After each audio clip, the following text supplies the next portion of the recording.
Today, we need to talk about two nightmare scenarios that are taking place in the United States today. And this is actually because of a recent event that just occurred.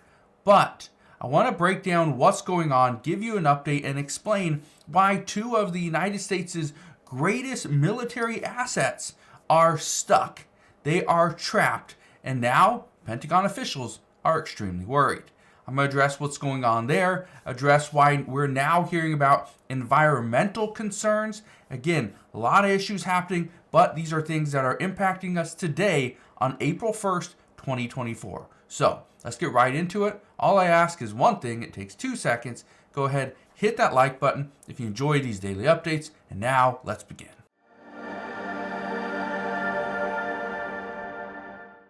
So let's first start off with what the Pentagon is concerned with. The United States' two greatest military assets are ships. I want to show you this. It says two of the fastest U.S. military cargo ships are stuck in Baltimore after the Francis Scott Key Bridge collapse. These are two of the largest cargo ships that we currently have, and they're the fastest in the world. These two are stuck in the Baltimore harbor. That has Pentagon officials extremely concerned because of the tensions around the United States at this time.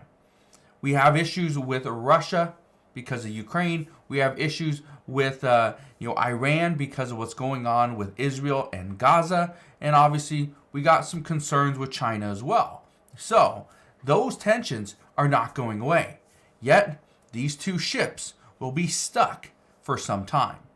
Now, I want to address about how long, because according to engineering experts, they anticipate clearing the debris from this site will likely take multiple weeks, if not months.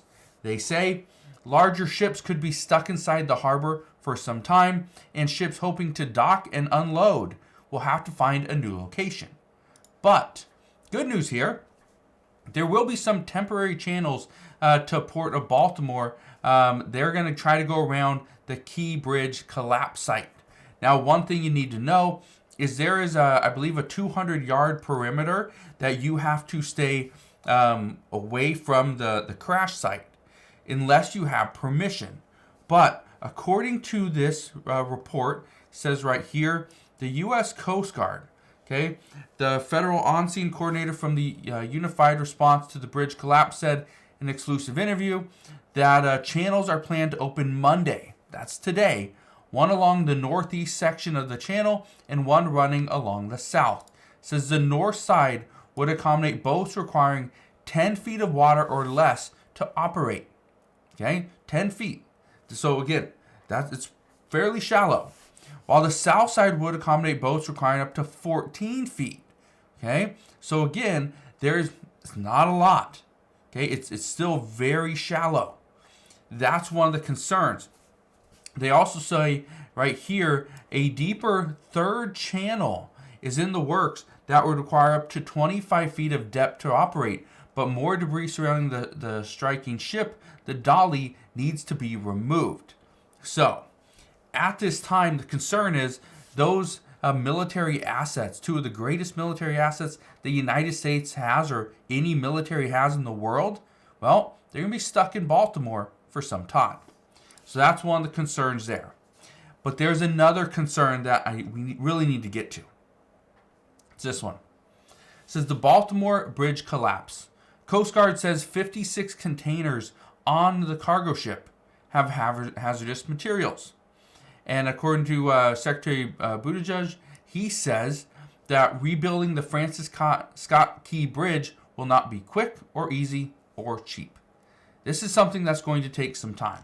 Now, how important is this? How big of a deal is this with what's going on? Well, here's what I can tell you. Right now, we have seen first responders. They say they have observed a sheen in the water near the site, according to Unified Command, which said Thursday there was no immediate threat to the environment. However, many activists say, no, there is a concern. It says the ship is carrying 56 containers with hazardous material, and of those, 14 that carried perfumes, soaps, and unspecified resin had been destroyed. It says it's not clear if those materials had spilled into the water. But the concern is the water surrounding the ship, there's a sheen to it. So there has to be some foreign substance or chemical in the water that is separating. So we are seeing a little bit of oil on the water. And many people say that is a huge concern. And now this will not just be an economic crisis. This could be an environmental issue as well. So that's something that we need to look into and need to be stay updated on as well. Now, I want to read you one last thing. What we continue to hear right now is that this crash site is, well, this entire situation is going to create some supply chain issues here in the United States. Over in the Baltimore port, that is the largest port as far as automobiles. And so what we are likely to see car parts not make their way from, that could be on the dolly itself. They might not make their way into your local supply store, your local AutoZone. Okay? They might not be there. That's one of the supply chain issues. Now, I've talked to somebody just this week, actually on Saturday, and they simply said that some of their parts that they were looking for, that they've been waiting on, are actually on that ship. Okay, this person runs a like an auto body, business, whatever, and they said that they can't fix some of the cars until they get those parts.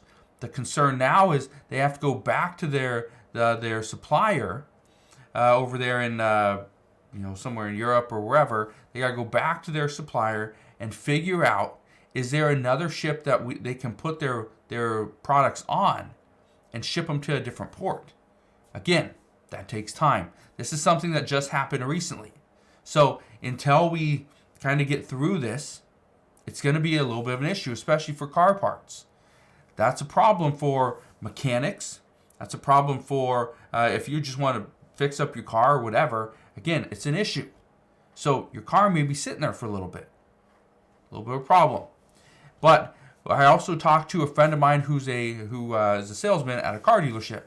He said that they have concerns because some of their cars that they were hoping to get in, these are cars that are going to be backed up.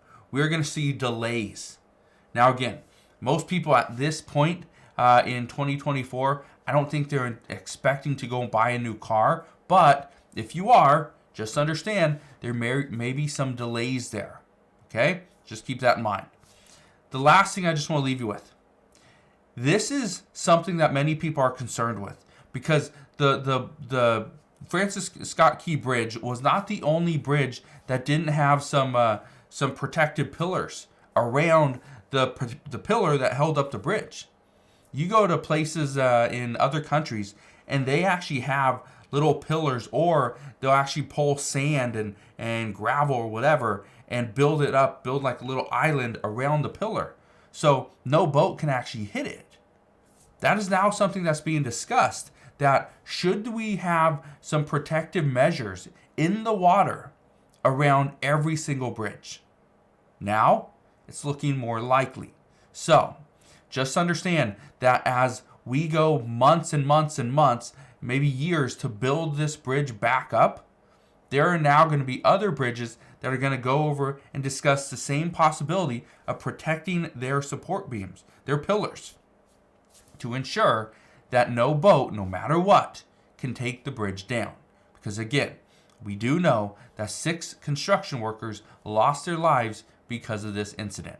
So, we'll see what happens moving forward. All I can tell you right now is that we are a little bit concerned. Pentagon officials are extremely concerned that 2 of their greatest assets are behind the wreckage. And right now, we have a lot of people that are activists that are concerned that we're going to have an environmental issue, a crisis on our hands very soon. So we'll see what happens. I just wanted to give you this quick little update. But for many, they say this right now is a nightmare scenario.